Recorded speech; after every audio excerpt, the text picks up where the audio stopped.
During Albin's time inside the king's hall, Valerie sat with her legs to her side, watching the few people who crept near her location to get a glimpse of her.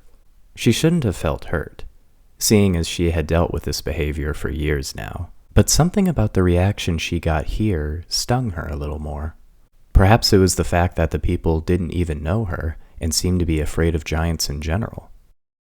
The only fear she got once Rismark had become a fully fledged town was the kind any human would have when they stood before a giantess. But the fear in the people here was different, and she wanted to know why. It was then that she felt something brush against her ankle, and she glanced down to see a boy, not much older than 10, climbing onto her.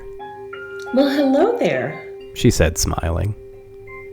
The boy was startled by the attention he suddenly got, and this led him to lose his balance. Wow! He fell from his perch, but Valerie's quick wits had her palm under him in no time.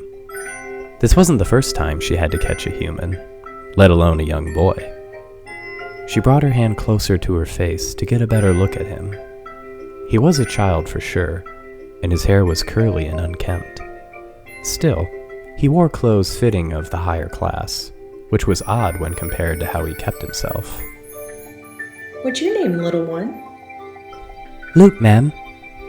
His voice was calm and clear, but she could feel his body trembling against her skin, and her heart warmed up to him. "I'm Valerie. You don't need to be afraid." She brought the other hand closer to him and ruffled his hair with her fingertip. "Why were you on my ankle?" I was curious, ma'am. I've never seen a giant up close before. "But you have seen one?" Her interest in the boy's claim seemed to calm him, as did her gentle pats with her fingertip. Yes, near the mountains. He was excited now, and he tried to stand but fell due to his unsure footing on her palm. Valerie giggled at his first attempt to walk on a giant, but his claim of seeing a giant piqued her interest. "So really? You saw one? What did he do?" He took people. See, I snuck along with some scouts my father sent, though he didn't want me to, and I hid behind some rocks, and when I heard them rumbling, the scouts went ahead. But he showed up, all big and mean. He grabbed the scouts and walked off, just like that. "Did the men ever get released?" No, but I bet he ate them. "Well, I doubt that. Giants weren't known to eat humans. Not that I can recall, at least. What did he look like?" Oh, he was big, with a burly chest and a messy black beard. I bet his eyes were red too. Valerie giggled and smiled once more at the boy. "Well, maybe they were. But listen here, King Albin and I are going to investigate this giant. And I want you to stay put, okay?" Well, Luke! King Ferran and Albin had just exited the hall, and Ferran looked angry as he approached Valerie. Oh, I'm terribly sorry, Queen Valerie. My son has a knack for pestering others. I wasn't pestering. "He's fine, really. He reminds me of my son. Curious and ready for an adventure." Sounds like me, Albin said, smiling. Well, I'm glad he wasn't a bother. He then turned his attention back to Luke. Now, Luke, I want you in your room with your tutor. It sounds like you left lessons to bother the Queen. But, Father... Now, Luke... Valerie smiled at the boy, who looked extremely reluctant to leave her. "Lessons are good for a growing boy. Go learn. I may visit you again." Luke nodded as she set her hand on the ground, and once he was off, Albin and Ferran climbed on. She lifted her hand once more to get the report of their meeting. "Well, what's the situation?" Well, I've discussed the troubles we have in these lands with your husband. We promise safe passage from here on out if you help us. I've sent scouts ahead of time to let other towns know of our deal, and you will only find opposition with Kassel and the bandits he leads. As soon as she heard the name, Valerie remembered who he was talking about. She had to ask again, to make sure it was him. The very same, Ferran nodded. He takes after his former commander. Valerie nodded, remembering her first encounter with Bargar. He hadn't been much to deal with, but he certainly posed a threat to the humans she wanted to protect. He had nearly killed Alban, after all. Kassel was most likely fueled by the loss, eager to avoid the mistakes his boss made. He can't be too difficult for me to fight. Then you haven't met Kassel, said Claymore as he approached Valerie. I may dislike you, but I won't let anyone go near that weasel without a warning. Claymore, what's the meaning of this? My king, apologies. I fought Kassel before, though, and you have not. He's more cunning than he looks. I've dealt with worse, Captain. I don't doubt it. But Kassel doesn't find pride in his strength. He finds pride in his technical brilliance. There's a reason he is feared. You need some help with this. Valerie looked at Alban and Ferran. Alban shrugged, and Ferran simply nodded. All right, Captain. Let's talk. 100 miles away, 2 men, both tied up and bleeding, were thrown at the feet of a makeshift throne which Kassel sat on. The man had grown older and more cruel since his time under Bargar, and he now had the appearance of one to be feared.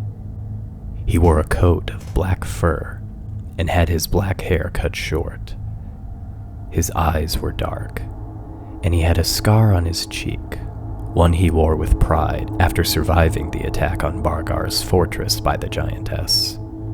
And when he spoke, his voice was low and gravelly, and it demanded attention. Who are these men?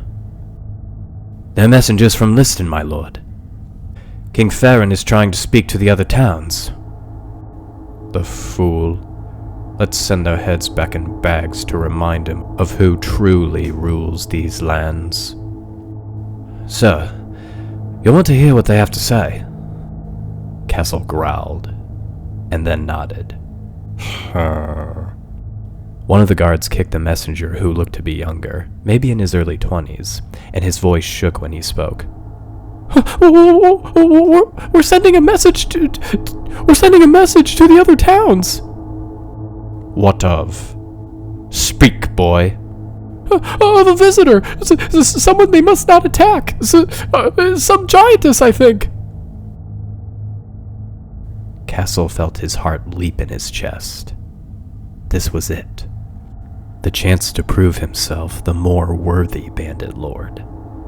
Killing her and having her head on his wall would not only make him the unquestioned ruler of this region, but he just might find himself to be the emperor of all the bandit clans. She has come, then. Gentlemen, prepare our defenses. We have a giantess to slay.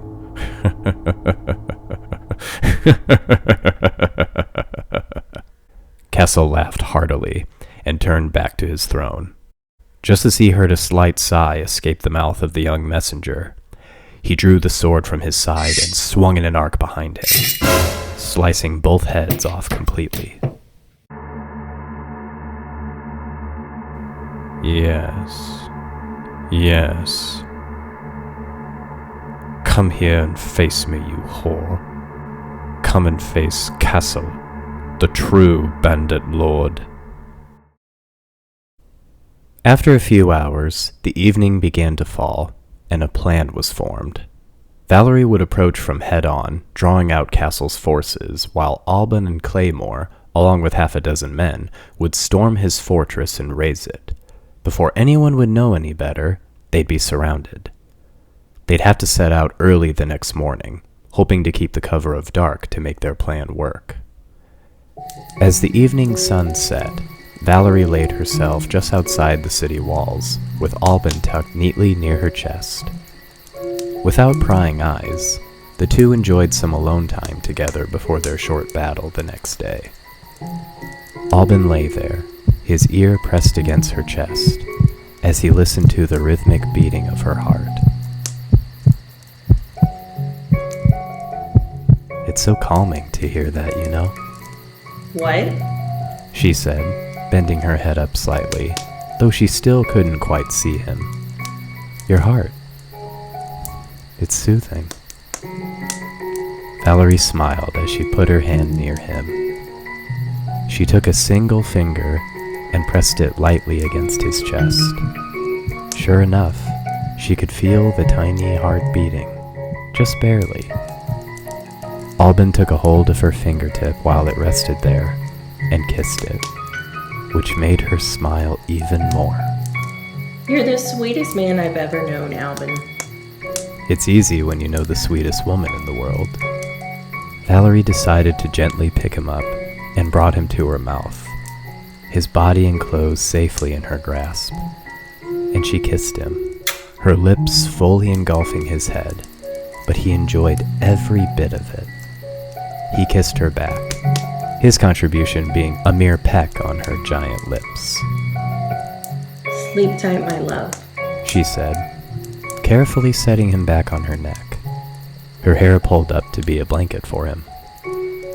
The two fell asleep like that, just outside the city.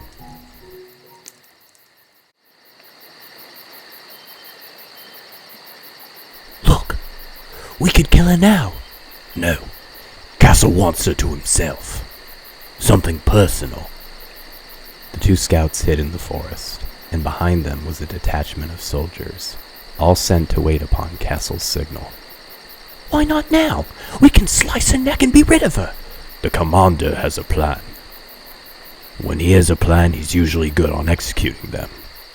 Do you really want to question him? The other scout frowned. Well, when you put it that way. Besides, she might not even die that way.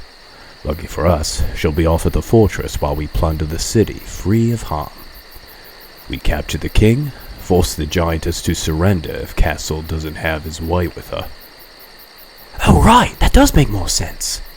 I don't fancy fighting a giantess. Neither do I. So we just wait. Yeah, we wait, he said, nodding. Valerie, Alban, and Claymore, and a half a dozen men left early that morning, just before sunrise, to have the cover of darkness for the soldiers, while Valerie distracted Kassel. Just as the sun peeked over the horizon, Alban, Claymore, and their soldiers departed from her to take an alternate route to ambush the unsuspecting bandit lord. Valerie had kissed Alban before he left, making sure he promised to stay safe. They hadn't fought apart from each other in a long time, and Valerie worried desperately for him. Losing Alban would be like losing her own life. She wouldn't be able to go on without him. She held her head high, though, as she approached Kassel's fortress, some men shouting as they saw and felt her approach. Kassel's fortress consisted of a high wall surrounding a courtyard and a large building that Valerie had heard went underground. Perhaps some of the labyrinth of tunnels were under her now. Claymore said it used to be a mining operation before Kassel took it over. He had converted the underground chasms into a torturous prison and a storehouse for his stolen goods. She would have loved to tear it all to pieces, but she had other goals in mind. Halt, giantess, or we'll stick you like the beast you are! The toy-sized soldier shouted from a turret on one corner of the wall, his bow trained on her. Waist, perhaps? Thigh? She wasn't sure how high the man could shoot, but his attempt to intimidate her was rather amusing. I request an audience with Kassel. Her voice alone shook the man to his core, and he stumbled a bit before replying. You shall make no requests for the rightful emperor of these lands. Emperor? He doesn't seem like much of an emperor to me. Enough! Don't take our leader's name in vain. Valerie sighed. If he wouldn't come out, she'd force him out. She took a step and bent over to look the man closer in the eye. Though he was still aiming his bow, he could barely keep a grip hard enough to shoot it, and the arrow ended up clattering to the ground. She brought her hand to the tower and carefully plucked the soldier out, holding him upside down by his legs. No, don't eat me, please! Don't eat me, please! I won't if Kassel comes out. Just then, the doors to the courtyard flew open, and a small detachment of soldiers rode out on horseback. Every couple of men holding a long, thick rope. Thick to them, at least. To Valerie, it looked about as effective as the yarn she had at home. The riders circled around her, 2 riders each going in opposite directions, hoping to tie her up at the ankles. She laughed, then took a step back, snapping the rope effortlessly and sending the riders into a chaotic scramble to avoid her 22-foot-long feet. The chaos was only cut short as a man who Valerie assumed to be Kassel stepped out of the safety of his walls. "Retreat. Leave her to me." While the soldiers had been attacking Valerie, Claymore and Alban had vaulted the walls on the opposite side of the battle, the soldiers staying behind to wait for the two to set the place ablaze. Alban went on ahead and peeked around a corner before he motioned to Claymore to follow him. They tried a door not far from where they entered, and to their surprise, it was creaked open. The two quietly entered, swords drawn, and walked back to back through the dark halls. "So, you really dislike giants?" Alban whispered. "Is now a good time? Better now than never." "Well, no, I don't like giants. For good reason." "What's Valerie ever done to you?" The two stopped as they heard 2 pairs of feet rush through the halls and then towards the exit of the fortress. Once they were sure they were clear, they moved to a stairwell which led to the underground tunnels, or so they assumed. "It's her kind, not her. Does your love for her make you blind?" "Never. In fact, I hated giants like you did not so long ago. And Valerie won my heart. I hope she can turn you as well." "I see no reason to trust her beyond this expedition. If she removes Kassel as a threat, I will be pleased, and hope to never hear from her again." Alban sighed as the two entered a dimly lit room with boxes of odd-looking items inside. Claymore left Alban's back and approached one of the crates, pulling out a circular object out. He unscrewed what looked to be a lid and sniffed the powder inside. "I believe it's sulfur." Alban came closer and examined it as well. "Why sulfur?" "I've got a theory." Claymore took a handful of the powder and threw it next to the stairs, far away from the crates. He then grabbed a torch from the wall and made Alban back away as he raised it above his head. With a quick series of events, he tossed the torch at the pile of sulfur, and it immediately exploded, smoke and fire taking over the stairwell. Alban's jaw dropped, and Claymore smiled. "King Alban, would you care to assist me for a moment?" Outside, the soldiers had formed a line behind Kassel as the man approached the feet of the giantess. "Princess Valerie, I presume. Or is it Queen now? Oh, it's been too long." Kassel? I don't believe we've met before. "In a way, we did. I watched you flick my boss away many years ago. Back then I was furious, but now... Oh, now, my dear, I can only thank you. That man held me back, never let me find my true potential in his ranks. But now, look at this empire I've built." With a dozen horsemen, I can't say that I'm impressed. "Your naivety gives me joy." He drew his sword and ran a gloved hand across it. "They say this blade once slew your people centuries ago. Do you think the steel thirsts for more?"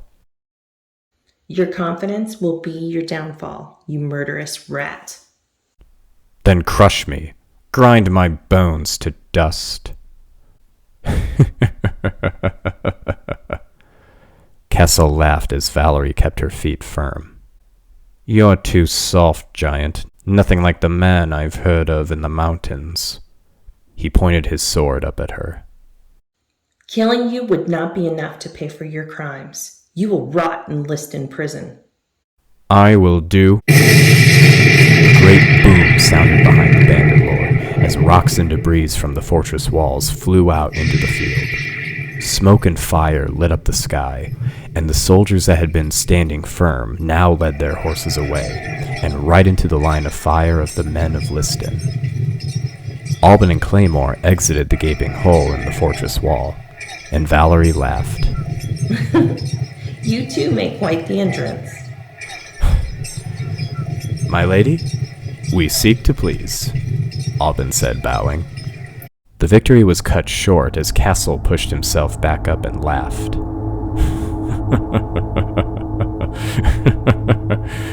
You fools. Do you truly believe you've bested Kassel, the emperor of the Bandit clans? Your trust in your strength has blinded you, Valerie of Vandan, and now Liston will burn. Liar! Claymore kicked the man back down. Valerie turned around and gazed across the horizon, and in the distance, she could tell that the bandit lord was not lying. Liston was burning. Kassel continued laughing, with Claymore's foot resting upon him, and Valerie bent over to pluck him between her thumb and forefinger before she deposited him into the pocket of her dress. She then picked up the two men, which Claymore grumbled about, as Valerie made her way immediately back to Liston.